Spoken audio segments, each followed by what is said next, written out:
one of these. Okay. Get my books together. Trainer, thank you. We were good? Yes, sir. Okay. And I don't. Okay. Okay, well, if you change your mind, just let me know, okay? Absolutely. Yep, so this is John's book. And John, is this even officially out yet? Updated to 31st, but it's everywhere. I mean, people who pre-ordered it all got it. I mean, it's not official in bookstore, but anybody who ordered it, everybody's had it at their local bookstores. So. But this is still special because this book isn't even out yet. It's 31st is the official publication date. This is courtesy of Jason. It's a wonderful thing. Thank you. From the seat.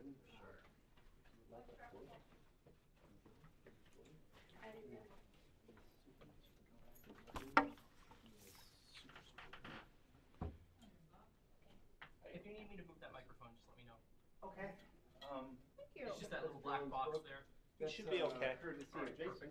I just hope it won't, I don't forget it's there and whap. Well, if it happens, I have a spare, no worries. Okay. First. I like the backdrop.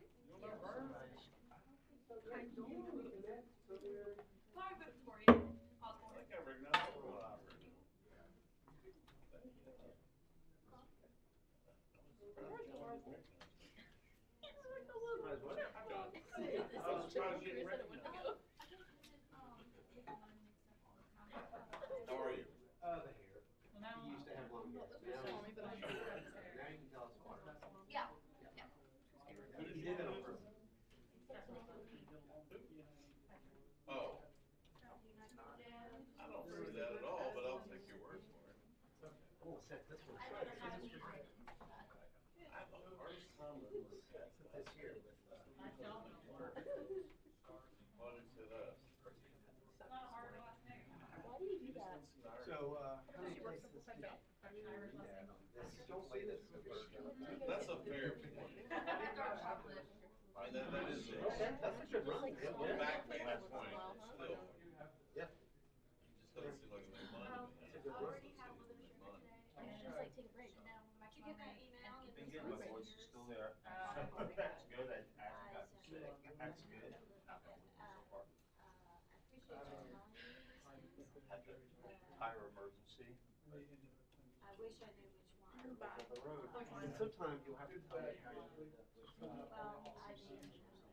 I mean, that's. We also have to write. It's a long story. I met her twice, back years ago. We get different. I used to be, on the total hand Like that, it's an unofficial religion. It's full of dollars, or $3 more. Yes. It's full of dollars, like the trunk rocks. And he wanted her to It's be good. involved, Solid. Springsteen was there, I You know what I want? That movie is a high profile. Good, bad, ugly, is when it gets all the way out. It's gonna take me back. So I met her there. So if you're going to say yeah. We've been talking about Interstellar for past like almost a week. That keeps on this week and had four. And you also have people just randomly coming to your room. Her and I was already in your yeah. room. I was in your room like 5 hours yesterday. Why not? Yeah, but her was always in my room. Do homework. Just change the room. I had someone go pick up me there while they're cleaning and you're doing work. You said I'll do that. ADHD. I can't do homework all by myself. I can't either. And also if I'm reading, I have to have music playing in the background. Yep, all words. You know, actually. I think it must get stopped. I think it must get in my homework. There's so many people already out there doing work. It makes me lose my heart.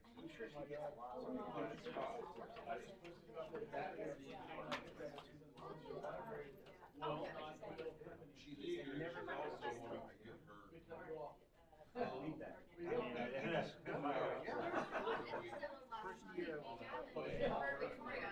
She was already in Victoria stopped by her. She worked. All three of us. So they don't leave till 1 a.m.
Reminded me, maybe that's what I'll.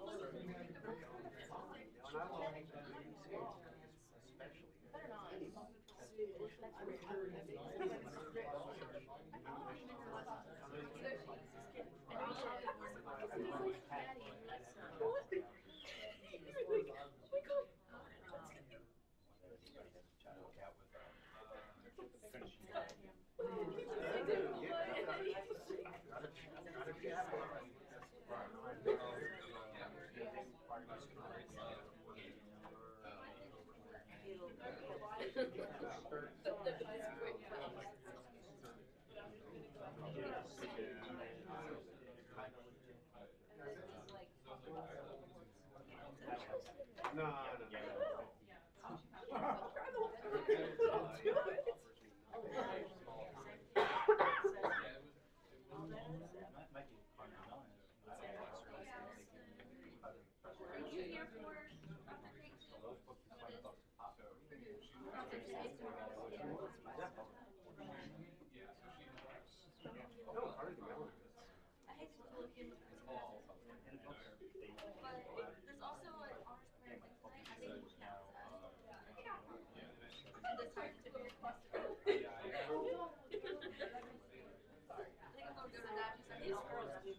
Find myself there whenever my next book is done.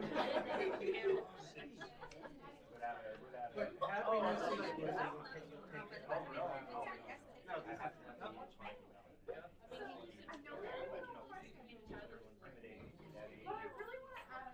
I said we had to find a way to try the board. Or at least in my class. As long as you have 12 hours, financial aid to pay for additional. Do you think that's sustainable? So, I'll cross that bridge when I get. you're in the conflict. You need it anyway. Yeah. And That's so, what Dr. Chowder was and he's right. Really? They, Try your brownie points. yes, sir. Absolutely. You must be with Clinton. Yeah, they don't do that.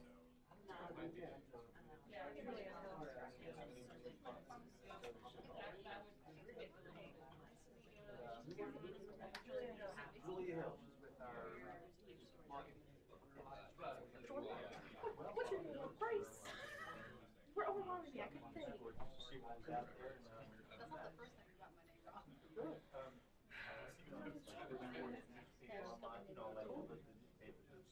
I don't know if they make it. I really am. Do you know how many times I'm Sometimes we'll get uncomfortable? really typically it's. You guys are so amazing. I'll never talk to you. No, I was really missing you already. I was ready now. Oh, yeah.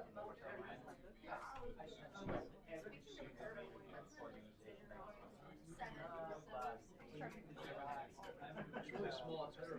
Yeah, I will look for short ones. Yeah.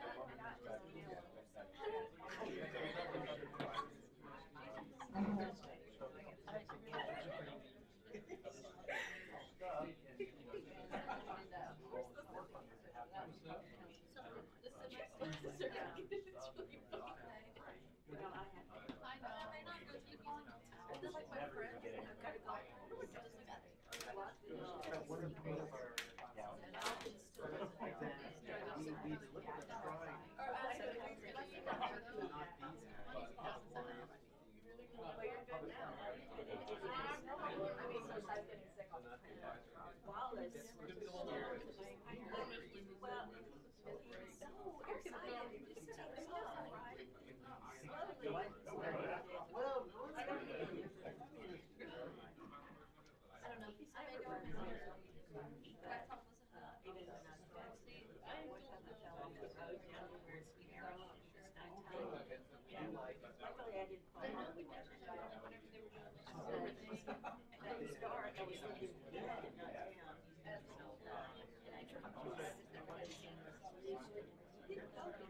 Luckily,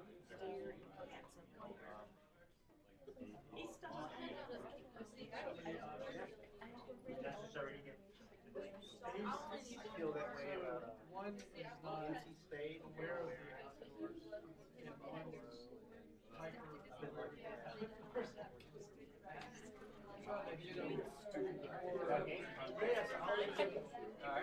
Just get my, No, you Way ahead.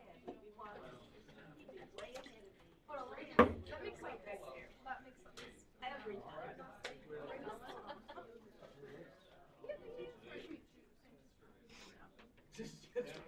Hello, everyone, and welcome to our latest event in the ongoing Little Kanawha Reading Series. This is our second reading of the fall semester, and welcome to all of you watching this on our YouTube video archive. Thank you, Draven, for setting that up and making that possible. As you all probably know, the Little Kanawha Reading Series is a collaboration between the Department of Language and Literature, the Department of Social Science, and the Robert F. Kidd Library. Its mission is to provide a showcase for a diversity of literary forms and voices in order to acknowledge and enrich the cultural heritage of Appalachia in the communities around the Little Kanawha River.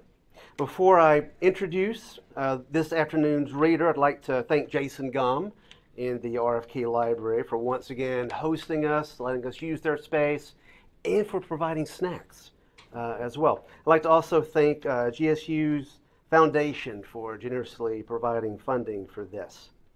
We do have a wonderful reader for this afternoon, and this is his second time being here for a reading at Greenville State.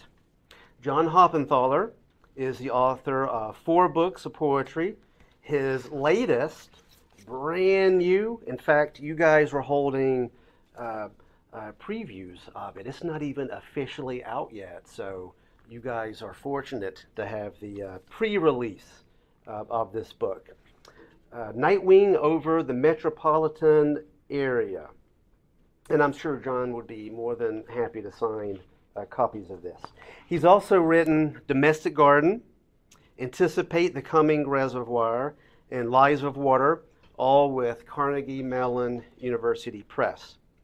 He's currently a professor at East Carolina University, but he's got long-standing ties to West Virginia, including a stint teaching at West Virginia University Parkersburg. Talking about his poetry, the songwriter Roseanne Cash says the following: Hoppenthaler's attention to the specifics of nature, hummingbirds, Japanese maples, snowfall, are all like embroidery, stitched through and holding together the sharp memories and images of loss, longing, regret, and hope. And yes, you heard that right. That's Roseanne Cash, the daughter of Johnny Cash. Without further ado, please join me in welcoming John Hoppenthaler. Good to have you back, John.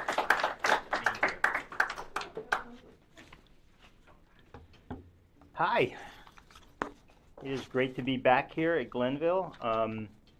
As your professor mentioned, my wife is from West Virginia. I went to WVU as a PhD student. I taught at Parkersburg. So even though I'm a New Yorker, West Virginia has always felt like another home to me. So it's been a real homecoming. This is my last reading in a week-long tour. It started last Thursday at Marietta College, and then I read at Youngstown State at a literary festival, then at West Virginia University, then at Carnegie Mellon University, then at Duquesne last night, and now I'm here, and I'm going to drive home tomorrow and collapse. But so thanks for being here, and I'm hearing from the control tower that I'm clear, I don't know, to take off for land, but Nightwing over Metropolitan Area, after a painting by Yvonne Helene Jacquet. It's also the cover of the book. Wing of a blackbird, wing of a crow. If I seem a vulture sometimes, on the wing, adrift toward carrion, indistinct architecture of loss, its ambiance. The hydraulic whine and thud of the landing gear, absence of towers, moderate tremor of shear and turbulence, No, not buildings. Only insistent light that props them up, their corporeal bodies dissolved, enormous emptiness, which itself is full of color. Ghosts of light beyond emptiness, that which defines them, that which looms outside the frame, space between us, the pregnant darkness of our city, and a million tiny votives that oppose. The night wing hangs, sags toward you with gravity, weight of 1,000 corpses, screech of a virus, that shrill hawk as I circle in a holding pattern, and all I can see is primary color, pointillism of what's left behind or flown toward, fugitive colors, especially the blue rims of your eyes. I lift or descend, and it seems the same. Proximity may as well be absence. Arrival means another place has been left behind, and I'm taking off or landing to deliver what support I can. We are two dark birds together, keeping raptors at bay, there, over the river.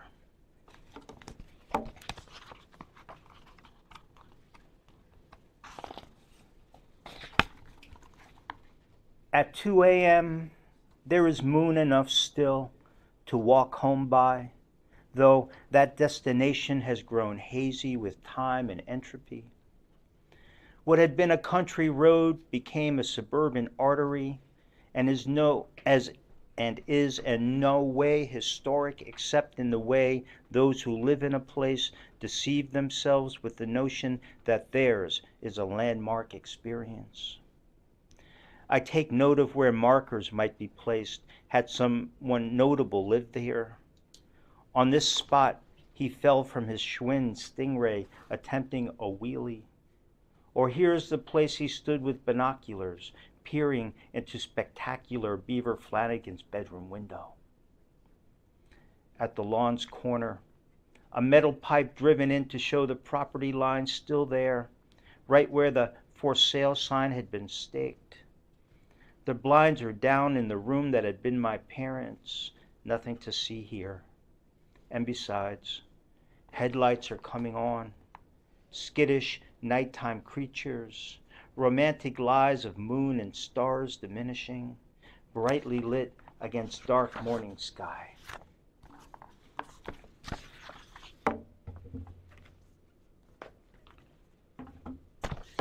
So my first book had a poem with dwarves in it. My second poem had a book with dwarves in it. And my third book has I don't know. I watched some TV show about dwarves that was really interesting to me, and then I read an article about dwarf tossing. You guys ever hear of dwarf tossing? This is a real thing down in Florida. They tried to, it's basically, it's in a bar and there are dwarves who wear gear, I guess, but people toss them and see who can toss them the furthest. They tried to outlaw it, and dwarves complained because they make money doing it. So that was interesting to me, and somehow they ended up in this poem too. I don't know. Eminent domain. We'd moved into a farmhouse at the edge of the fairgrounds when the court forced us from our old place because we stood in the way of town plans for the new super Walmart. One day, Mom swept us outside where two dwarves lazed beyond the fence on folding chairs.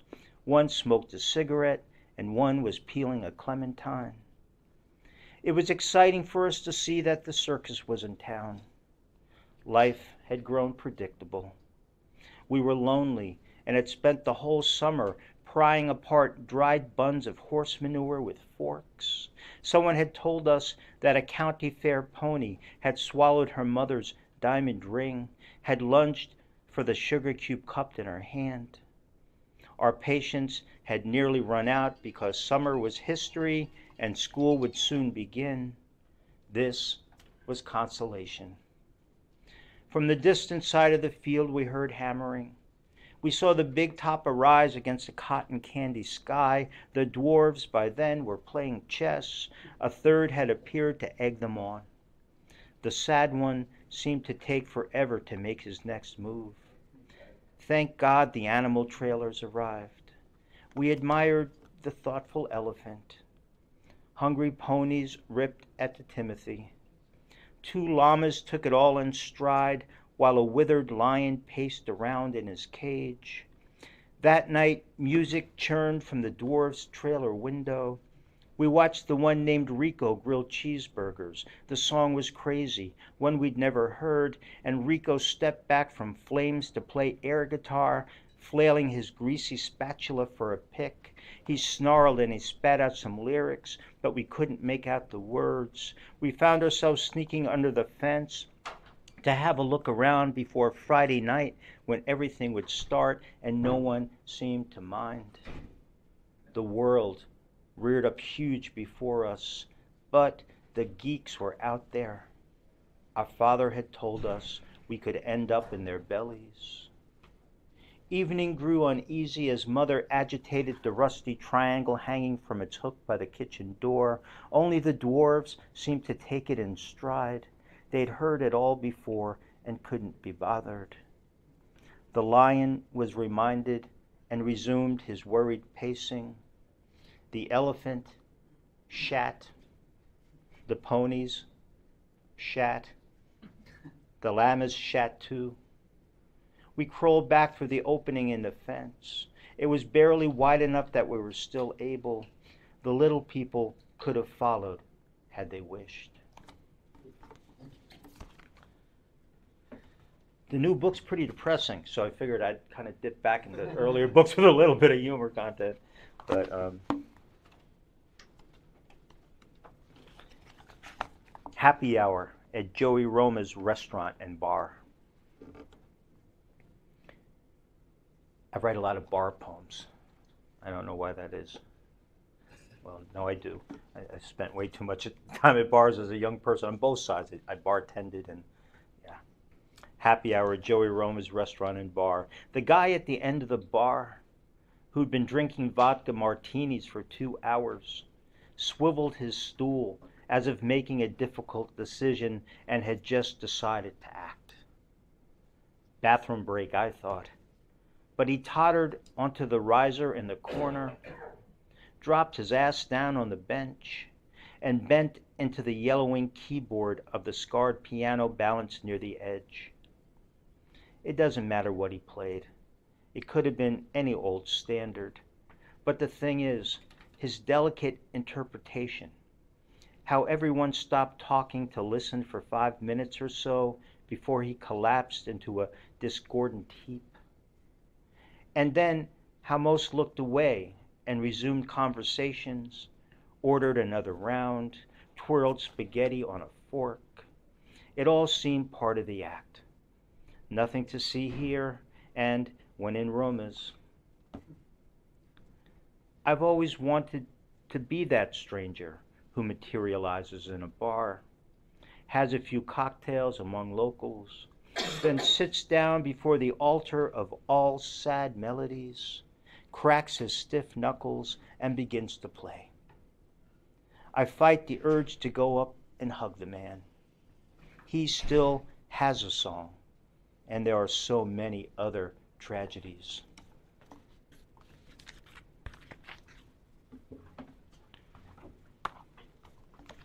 So here's another bar poem.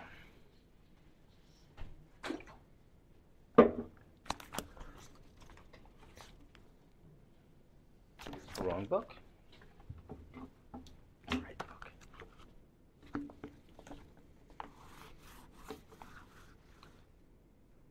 It's called Buffeted.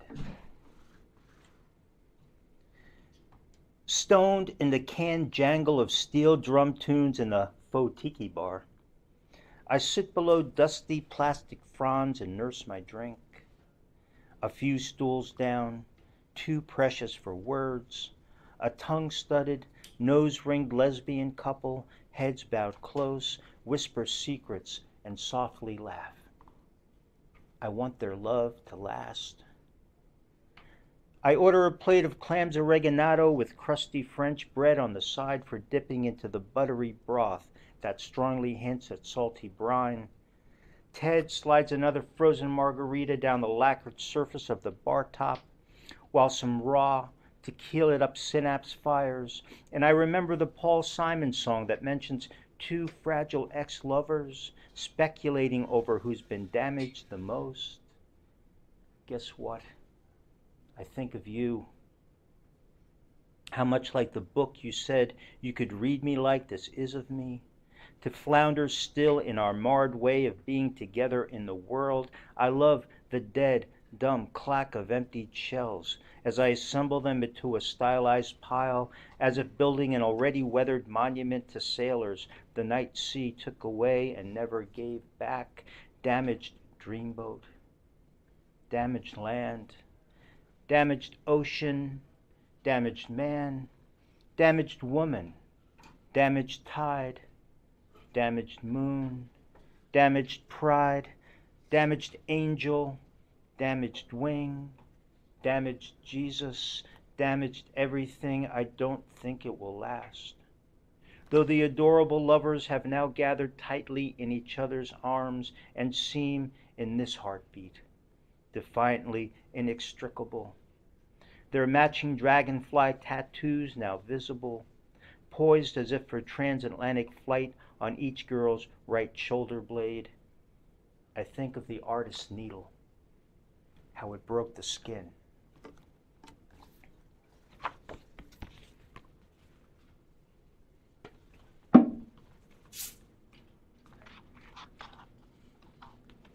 Here's a little poem. So part of this new book was written in Eureka Springs, Arkansas. I was on a 2.5-week residency fellowship at an artist colony there, and really was just on fire and wrote a ton of poems there, and this is one of them. It's called Single Life with Cardinal and American Goldfinch. A bird I'd never seen ere, bright yellow with a black cap, black flare of wings, leapt free from the oak into light, alit in a straggle of grass at the roadside's edge, where a muddy red cardinal was feeding solo. Before long, they seemed blithely domestic, no wedge severing their peace at the table, so forgive my conjecture of bliss. It was only the birds were not lovers. The birds were just lonely.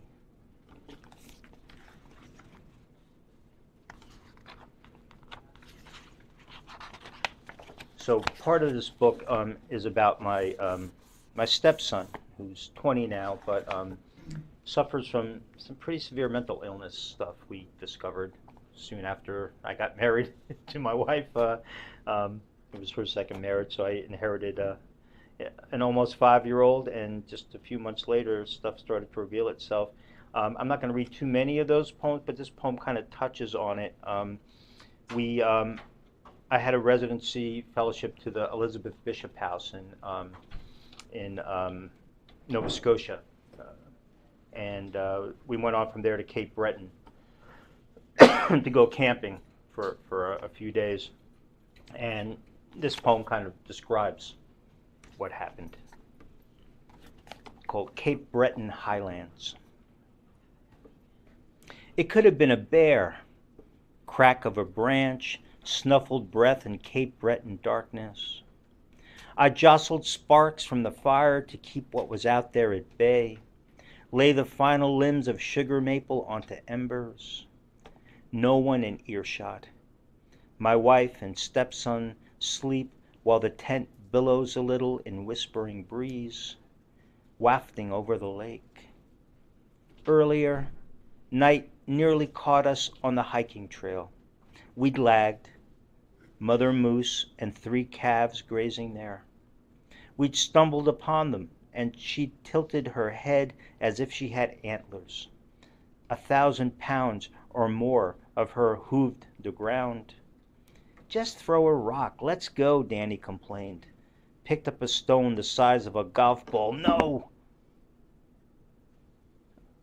his fist disappearing inside my own, my compromised heart clenching in my chest.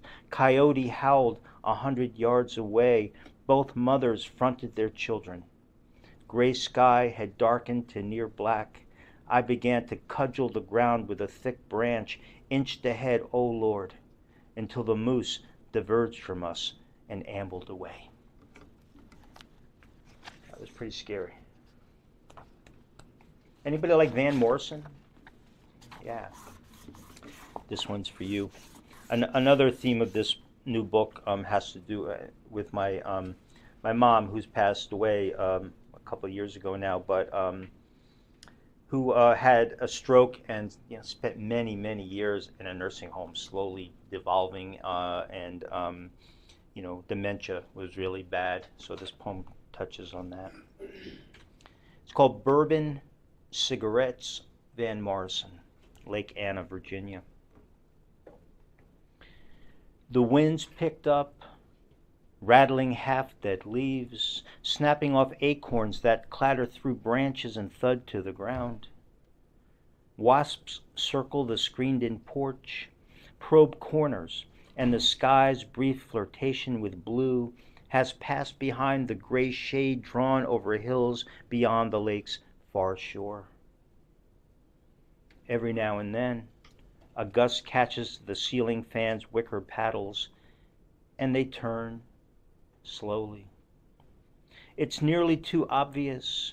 Autumn begins in beauty and ends with a cold rainstorm in late November, too dismal to mean anything else but winter. I'd forgotten how music can shift a body into depression like this, how memory clings like cigarette smoke to a damp sweater. And rain begins drilling at the roof. Van Morrison's given way to only that percussion. Whiskey's flame in my belly. My mother no longer speaks, but she grins horribly at the nursing home. Flicks spit those days when she fails to recognize me. The wasps have given up. Eventually, so does the rain.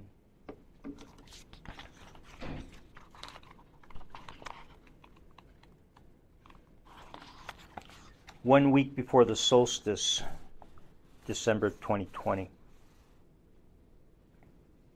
I went to the local market to pick up a few holiday things, a rosemary topiary shaped like a Christmas tree, a chocolate Santa for Danny, a bag of mixed nuts maybe to crack in front of the fire with Christy.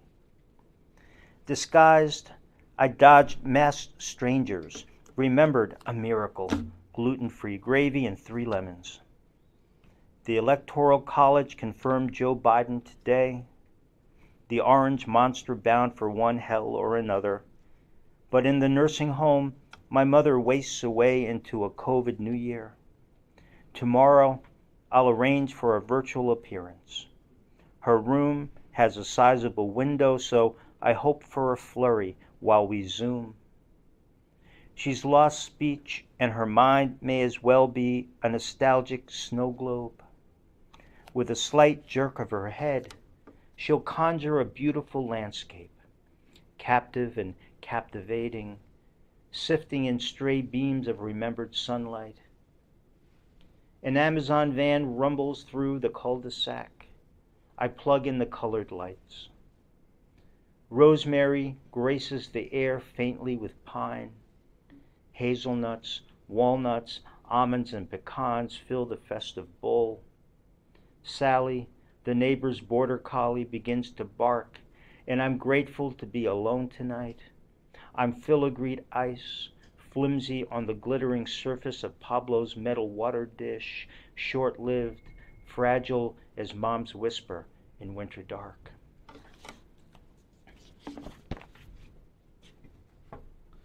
So there's an anthology right down there in the corner there, Eyes Glowing at the Edge of the Woods, which is a terrific anthology of West Virginia poets that West Virginia University Press put out. Doug Van Gundy, and I'm not sure who the other editor is at the moment, put together. And the poem I'm about to read you, A Jar of Rain, is one of the poems represented there.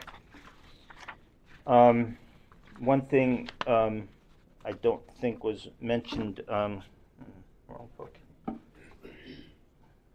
no, this has got to be the right book. In the intro is that I worked for Nobel and Pulitzer Prize winning writer Toni Morrison for 9 years as her personal assistant. And I was working for her when September 11th happened. And I remember I was, doing my workout in the morning and heard what was going on and, just shocked and went to work. And there was Toni, watching the news, and we just looked at each other like, huh? We spent the whole day just, listening to the news, and her home was right on the Hudson River, and we looked out the window, and you could see these billows of smoke coming up from Manhattan, up the river, and just really affected us both. And Toni wrote a piece that later appeared, I think, in the New Yorker, and I wrote 3 poems that touched on it that are all in my second book. But this poem imagines a West Virginia family. So, and it's been represented in a few different anthologies. So I'm very grateful to this poem, even though it's such a terrible subject matter. But it's called A Jar of Rain. Wrapped in threadbare and faded cotton towels, snuggled between the hub and Beth Ann's sneakered feet. The faint sloshing of jarred rainwater too muffled to hear above road wine and rolling stones on the tape deck. But like some rare and fragile egg, she nestled it there all 400 long miles east to Manhattan. When her brother left Wheeling, it had been springtime. He allowed how he'd miss it, yearning green mountains, misty Ohio River, and mostly the rain. How it sluiced off Mom's rooftop to collect in brim in an old metal oil drum. How when he would thwack its steel side with his finger, rings would shiver toward dark water's chilly center. He would miss the rain, and they would miss him, gone to the city, dream job among skyscrapers, the big break of his young life. They'd sung the theme from the Mary Tyler Moore Show together that night he first heard he'd been hired, and flung cloth napkins high at the kitchen ceiling. You're gonna make it after all, deflecting off walls and rising like hymnal passages till dawn. Alvin hit a bump. Careful, she hissed, her left leg swiveling on raised toes hard up against the jar. It was what she could still do, the only thing more, to wash what ashes were left of his, gutter to river to sea, with West Virginia rainfall dipped up from a drum whose surface October had started to freeze over. Mick Jagger was belting out Painted Black. She saw the brimming hole in a skyline she'd never seen before begin to unfold.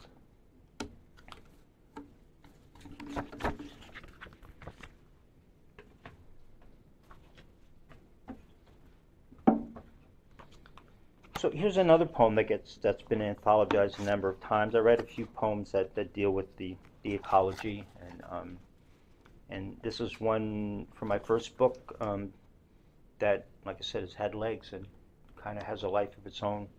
I wrote the poem after looking at a newspaper article that talked about an expedition to Antarctica, and they were going to do a core drill kind of thing to kind of determine weather patterns over time by kind of getting these slices of ice, over the many decades and millennia. So that place is called Sipel Dome. Sipel Dome.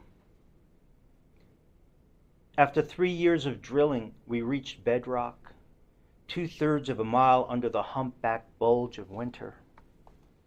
Each season, 6 fresh inches of ice put us closer to Jesus on one side, machinery to whatever else on the other. Sometimes the scientists gave us trash chips to splash in our gin and tonics. You could hear bubbles of air and ash, dust that's 50,000 years old crack and pop.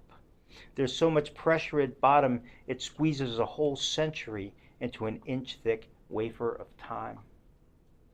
Neanderthals roamed Europe. Homo sapiens still hadn't left African plains when that sliver of core was last exposed to the pale, thin light. Now, pieces break off the Antarctic cap at rapid rates and float out to sea. Coastal cities could be swamped in just a few centuries. Sure, I was drunk. But one afternoon, after work had stopped, wind sliced through the rigging, and I'd swear I heard singing. It was the last day before the end of what passes for summer. We'd soon leave for home. I spit a nickel I'd kept warm in my mouth down the shaft and wished. With every hole that's opened, we fill or hope something will come out of it.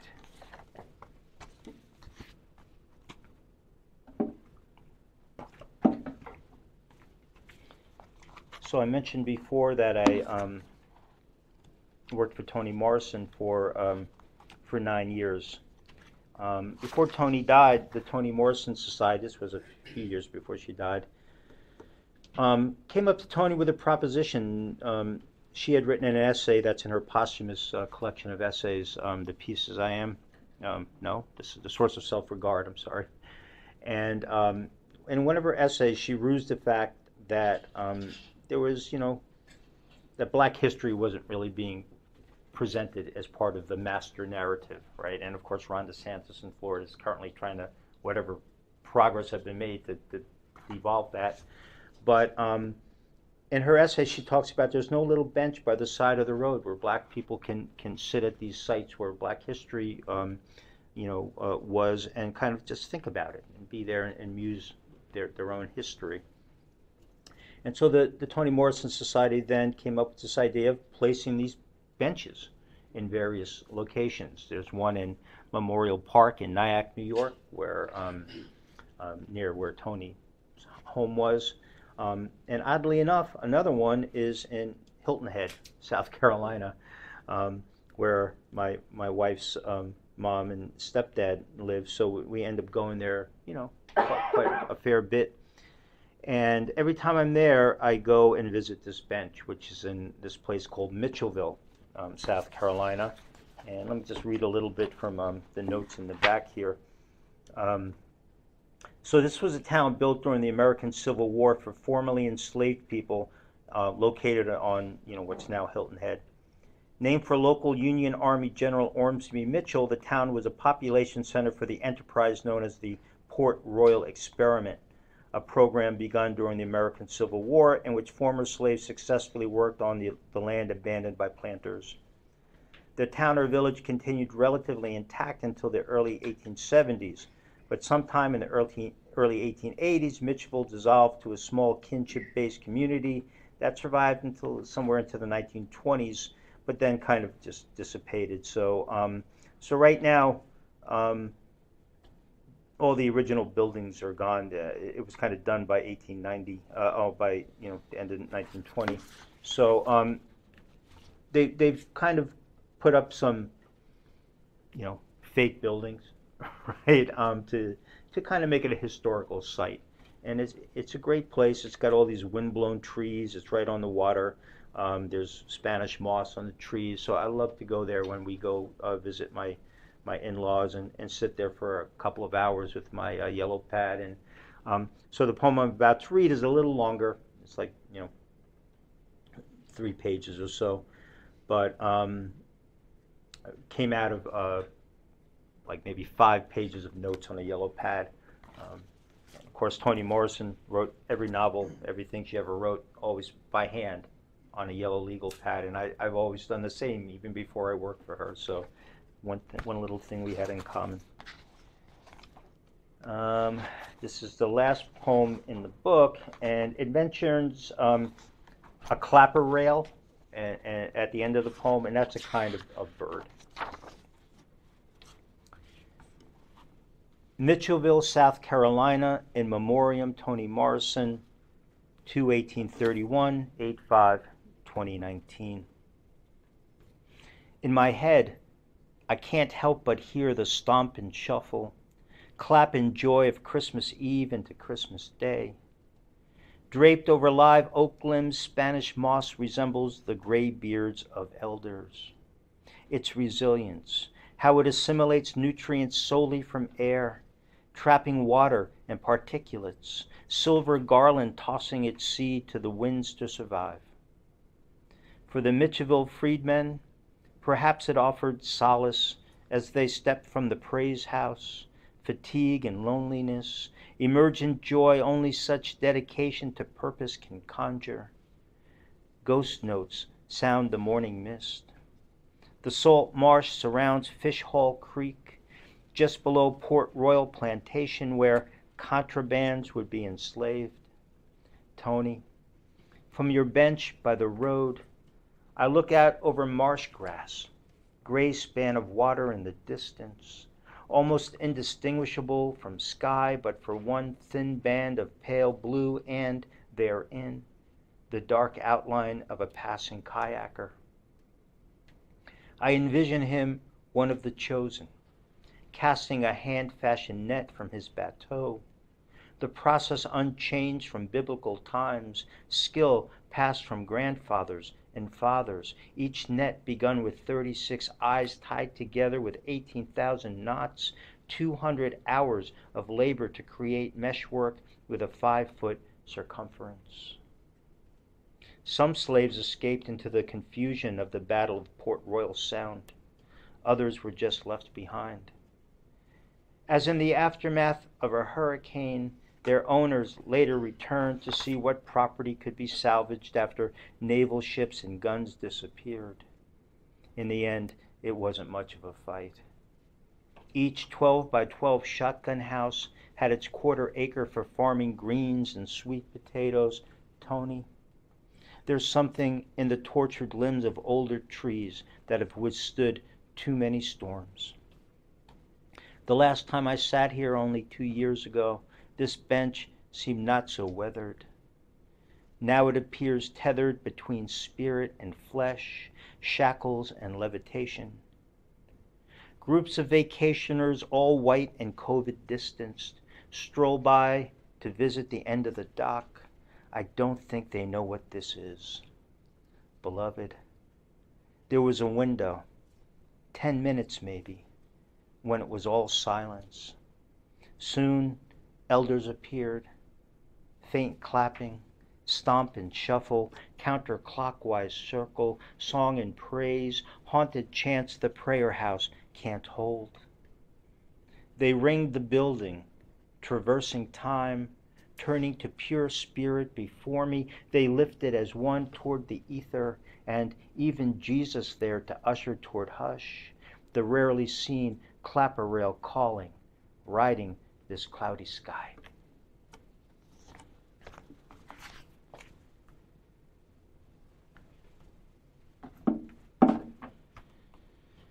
So I was saddened to hear of Alderson Broadus being shut down, and back in 2012, I went there to read, and I'm always so happy when I see the wild, wonderful West Virginia sign. I hated the open for business. I'm glad they changed that. That made me crazy.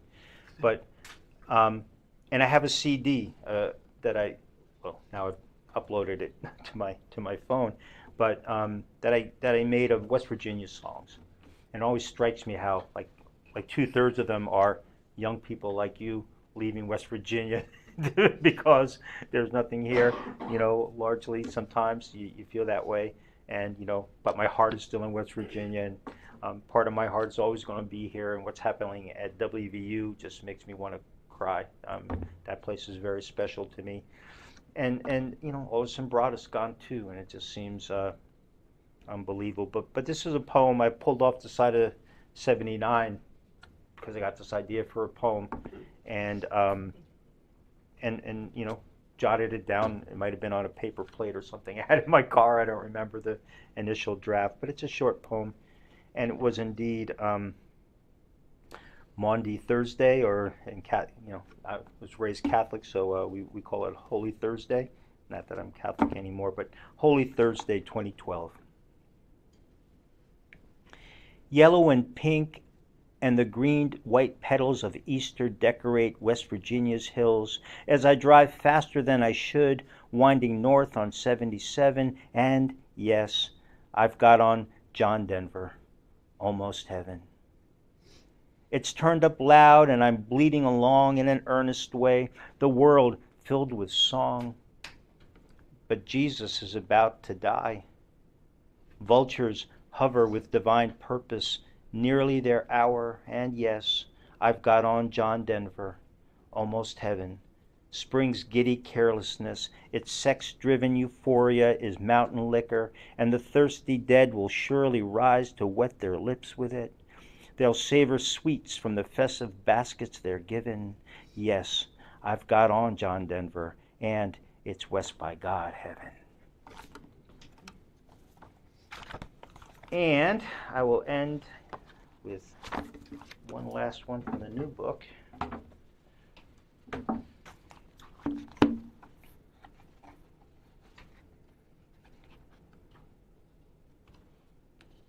Can I say bad words? Okay, good.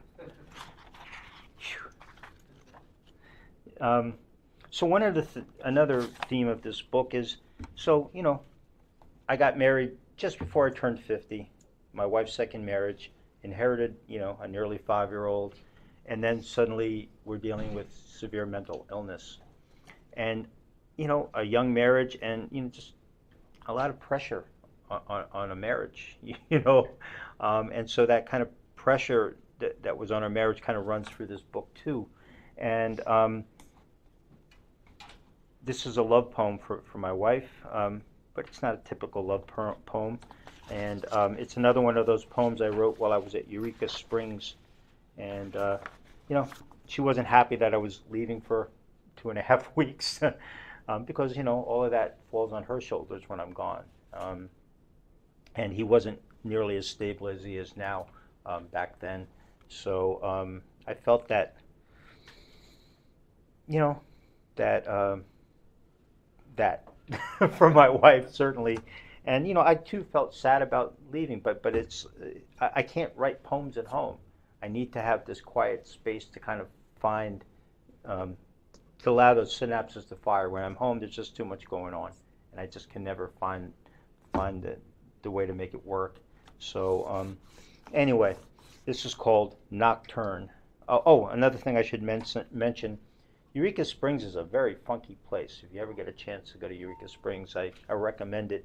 But who knew? It's a big weekend place in nice weather for motorcyclists to kind of, not gangs necessarily, but they have all the gear, the kind of thing, and that happened while I was there. So, Nocturne for Christy. Last night a barred owl swept across the road, plunged into the hillside, then ascended. Some rodent, its clock run out in its beak. The owl settled into the nearby crook of an oak and consumed at its leisure. For 20 minutes or so, it perched there, the occasional swivel of its head my way, pale face under a pale half moon sizing me up, near drunk at the railing. Lord knows it could have been the alcohol, but I was at Mass, a kind of rapture. Earlier, the roar, distorted road music, bike after bike rolling through Eureka, startling birds and the poets. I'd seen 2 eat pussy, not pavement t-shirts in the space of an hour. Born they are, but not so wild as they dreamed to be. Long gray beards flapping in the breeze, leather-clad women clutching behind them, tanned arms wrapped around prodigious midsections, pressed tight, keeping their motors running. And now, all seems less dire. Pale face under pale half moon, a fierce plunging, keen desire, and you so far away for so long now. These spring leaves, owl in their veiling, wet road shining below, and I'm wrapped at the edge of the railing. Thanks very much. Thank you. I'm happy to answer any questions anybody might have, if you have any questions. So the one about getting on I-77, were you driving home from work? No, I was actually coming from North Carolina to give a reading, and suddenly something occurred to me, and I was on my way to A&B to give a reading, and I pulled into a rest stop and just hung out there for a while and wrote the draft. So sometimes poems happen that way, so I always try to have paper somewhere, but I think I wrote it on a paper plate because I don't think I had any paper in the car for some reason that day. So if I don't get something down right away, it's gone. I forget it, so I make a point of pulling over if I have to. Yeah. Anything else? I've got a question. Sure. So, working for Toni Morrison, that's a good gig. Yeah. How did you get it? Okay. It's a little bit of a story, but so when I got my my MFA in poetry writing from Virginia Commonwealth, and I went home. I didn't have a book, so I wasn't hireable at all. So I ended up teaching as an adjunct at a few places, and an old high school friend of mine who was cooking at a restaurant introduced me to a chef who was also teaching there. This black guy named Franklin Johnson who had an interesting backstory. He was raised by his grandmother in Illinois, who had a boarding house, and he grew up, helping her cook for the men, right? And so old Southern collards and all of that kind of stuff, traditional black food. But then he went to the Cordon Bleu in Paris and graduated from the Cordon Bleu. So he had this amazing kind of classic French training, plus, total Southern food thing going on too. So he did very upscale catering in Rockland County, New York. There's a lot of money there, especially Nyack, New York, where Tony, a lot of, Bill Murray lived there, William Hurt lived there, Jonathan Demme, the film director, lived there, Rosie O'Donnell lived there for a while. She was awful, but like a wealthy place. So we did, really upscale catering. Like a shrimp would cost them like $6 a shrimp, kind of thing. But one of his clients was Toni Morrison, and so I had read her work before. And even taught her work before I ever got a chance to meet her. And I knew she was, her home was in Grandview, right on the Hudson River in the county I grew up in New York. And one day she had a party and I bartended for her. And then another party. And, she had this public persona of being very regal and queenly, and she always had the white gaze on her, so she had to kind of act a certain way. Otherwise, she would, be easy to be a target. She was a target, let's be fair. But in private, totally different Toni. And so she'd come out into the garage and bum a smoke and, have a cigarette with the workers and stuff, just great. At that time, I thought poetry was over for me. I had my degree, but I wasn't writing the poems I wanted to write. They just weren't working. And I thought, well, I better get an academic PhD because this isn't going to happen. And so I went to West Virginia University. And I did all my coursework, had my thesis committee together, had my book list together. But at the same time, I was on the committee to hire a poet named Jim Harms. And I said, well, I was on the committee to hire him, might as well take his class. And I took a workshop and it all clicked. Everything started, and I didn't want to do my dissertation anymore. I knew I could. It wasn't like, I can't do this. But I really wanted to write the poems. They were just burning in me.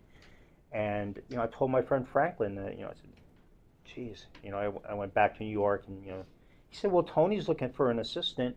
Why don't you see, why don't you send your stuff? She knows you, So I did. And next thing you know, I'm bagging my PhD and moving back to Rockland County, New York, where I grew up, and working for Tony. And I never anticipated it would be 9 years, but it was. And during that time, I wrote my first book and part of my second book. She'd often be gone. She had a house right on the Hudson River, so she had a dock out into the water. And when she was gone, I would go out with the portable phone and go out there with my pad and just write. So it was just a great gig, for me, and got to meet, all sorts of, I was there when the beloved movie came out, so I briefly met Oprah, and spent more time with Stedman, her husband. But, met all kind of, people answered the phone, and it could be anybody on the phone. It was just pretty interesting. But, yeah, no, I've been really lucky. Things just went my way, and, it was like I had to, finish the degree, Tony Morris. Finish the degree, Tony Morris. I chose Tony, and that has made all the difference. So not to push on this, but does that mean that you were working with her during the time that she was doing, about the time that she was working on Paradise? Yes, that novel? that's exactly right. She had won the Nobel already, and which is why she had all kind of money. She had 2 assistants at Princeton, but I was her personal assistant. I worked out of her house. So yeah, I was with her for Paradise. I was with her for Love, the beloved movie, and a lot of the essays that were later collected in the Source of Self-Regard, that kind of stuff. Yeah. Yeah, that was whew, interesting.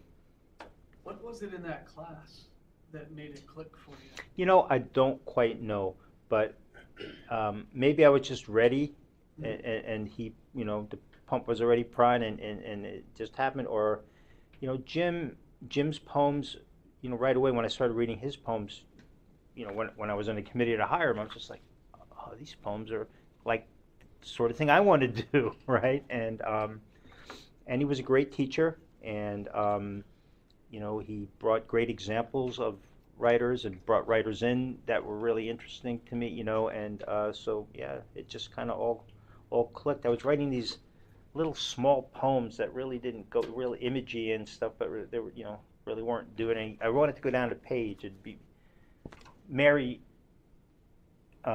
narrative poems with lyric poems, which is what I really try to do with my work, and that's what he was doing, and somehow it just took. I think sometimes you're just not ready for things to happen when you want them to, and then you. But the one thing, when I was at VCU in those workshops, Dave Smith was my thesis director back then. Nobody in that class would have said, that Hoppenthaler, he's going to be the one in this group that's going to be the one with books and stuff, and I wouldn't have thought it either, But I never gave up. I was just persistent, and I think so many of them, they just quit after a while, which is what I almost did. But in the end, I ended up just staying persistent and keeping at it, and things happened at that point. So you gotta be lucky too. I think, not just talented. Not that I don't feel talented, but I feel lucky anyway. But yeah.